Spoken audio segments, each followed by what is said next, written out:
আসসালামু আলাইকুম ওয়া রাহমাতুল্লাহি ওয়া বারাকাতুহু। কেমন আছেন সবাই? আলহামদুলিল্লাহ, চলে আসলাম আবারও তাসিম ফার্নিচার থেকে নতুন একটা ডিজাইনের খাট নিয়ে। এগুলো আমাদের রানী খাট, সম্পূর্ণ চিটাং টিক সেগুনের, সম্পূর্ণ গালা পলিশ।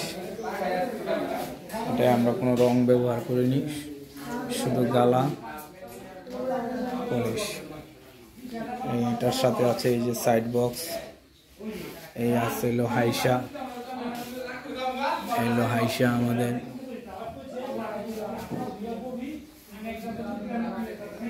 আমাদের সাইড বক্স, একটা ড্রয়ার, একটা পাল্লা।